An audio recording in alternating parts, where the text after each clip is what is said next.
Благодарам, подпредседателе. Почитувани колеги пратеници, почитувана македонска јавност, би сакал да информирам дека денеска пред нас се наоѓаат два исклучителни закони за граѓаните во Република Македонија. Имено се работи за Законот за изменување и дополнување Законот за пензиското и инвалидско осигурување,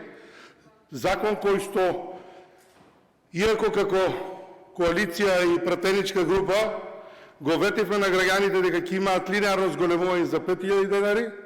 сега правиме дополнително зголемување за 2000 денари, така да секој еден пензионер, односно секој граѓанин, секој пензионер ќе добие дополнителни 7000 денари,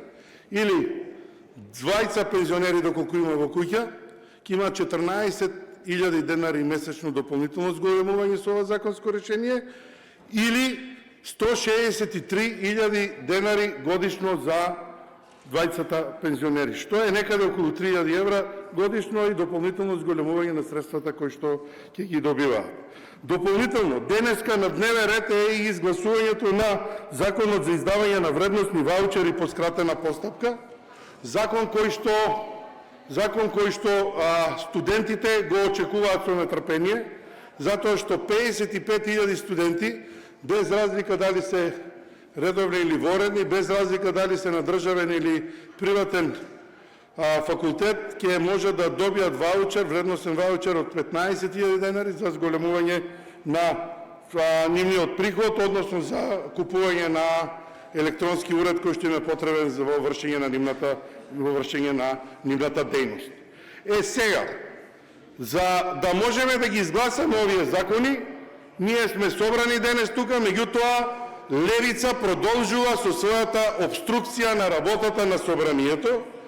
и процедуралното е земено од причина да граѓаните конечно видат, односно пензионерите, кој го кочи носењето на законот, овие позитивни законски решенија, а и студентите во нашата држава ќе може да видат кој го злоупотребува времето на пратениците, кој го злоупотребува моментите и кој во денови пред да завршиме со редовна работа, пред одење на одмор, бара непотребни паузи за решавање на некои нивни нерасчистени работи со службата во собрание. Почитувани граѓани, почитувани студенти, почитувани пензионери, бујрум, еве пред вас имате можност да видите кој упорно го обструира работењето на собранието. Не само на овие теми, туку и на други. Зашто дополнително на секоја седница ќе обзнануваме пред македонската јавност. Благодарам.